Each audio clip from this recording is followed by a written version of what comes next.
Beep beep. Welcome to the Court of the EDI Jester. How are we doing? I've been mulling, right? I've been having a mull. Seen a few things in the last couple of days, and sometimes you're almost this no, but unfortunately it's a yes. There was a tweet about a study done with 73 trans patients, right, which showed them to be a complicated group psychologically, right? That's the best way of putting it. This is it PubMed Central, so I'll put the link in. Duberis. It's a very small study. But Carter Yuga on Twitter has said in this study of transgender patients, the frequency of personality disorders was 81.4%.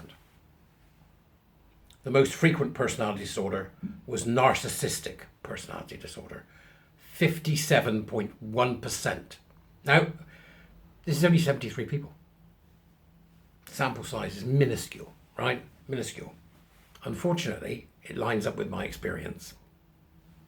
That's the major problem, is that the people that I meet, there is obviously something wrong in terms of their personalities, because their character formation, I think, has been interrupted and damaged by this ideology, by the way they think. So it's interesting because they've got a list, which you can see in the link, which I'll put in, and then there's an actual link to the serious document. So the frequency of personality disorders in patients, narcissistic, obsessive compulsive. Here's the worrying one, masochistic sadistic. What? 34.3%. Masochistic and sadistic personality disorder.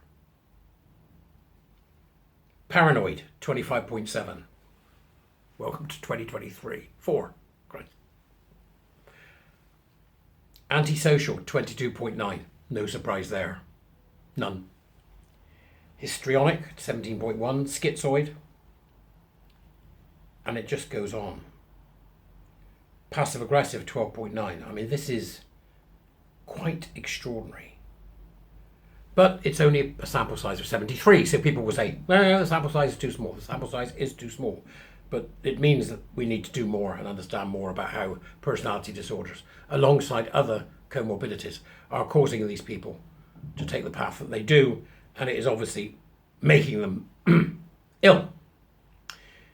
So the abstract itself, which is on PubMed, says comorbid psychiatric disorders affect prognosis, psychosocial adjustment, and post-surgery satisfaction in patients with gender identity disorder. In this paper, we assess the frequency of personality disorders in Iranian GID patients. Now, here's the interesting thing. Iranian. Look what they do in Iran.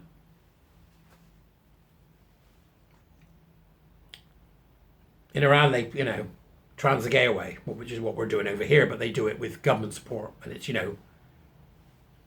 do it or die, effectively, right? So they do it, and then these personality disorders develop. Is that what happens? Or are these personality disorders there beforehand?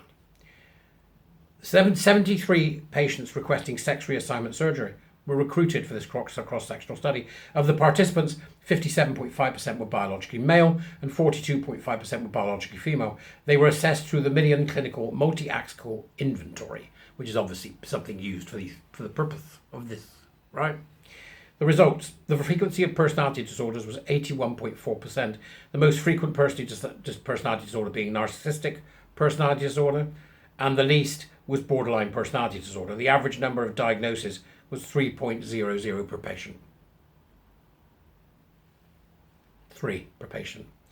The findings of this study revealed that the prevalence of personality disorders was higher among the participants, and the most frequent personality disorder was narcissistic personality disorder, while others were less common.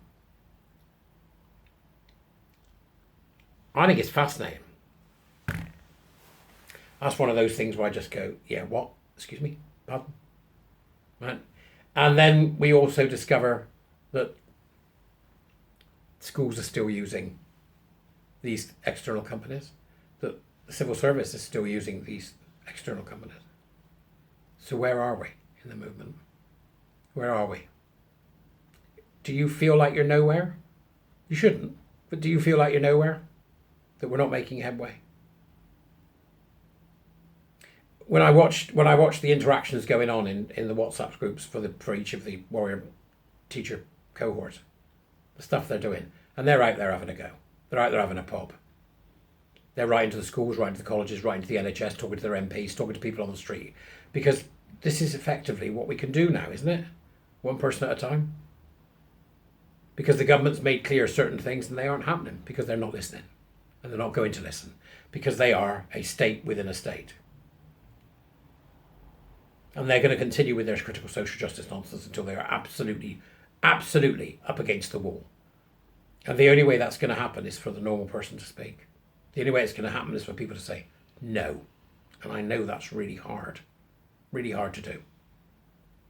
That's all it's going to take is for the average person to say no, it's not happening.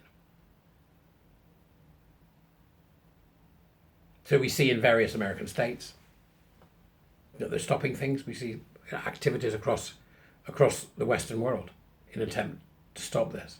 And then we see that Russia has started arresting the LGBTQ people. One guy was arrested, I think he was fined £8 or something, and told not to do it again. So this is going to get serious. It might not be now, but it will be now. And it certainly won't be in the next 4 or 5 years. It might be in the next 10 years. But there's mounting evidence that the younger generations are more conservative than generations that came previously. And that wonderful idea, which I think I've thrown at you before, that while the politically leaning left and liberals have been out screwing anything that moves and doing a hedonism, which is great. Go do that. By all means, go do it. The more conservative amongst us have been quietly having children. And it's only inevitable that that wave of people whose thought process is reality matters, right? That they're not interested in critical social justice and intersectionality and all the stuff that is designed to tear us apart as a society, but that they're interested in building a better society.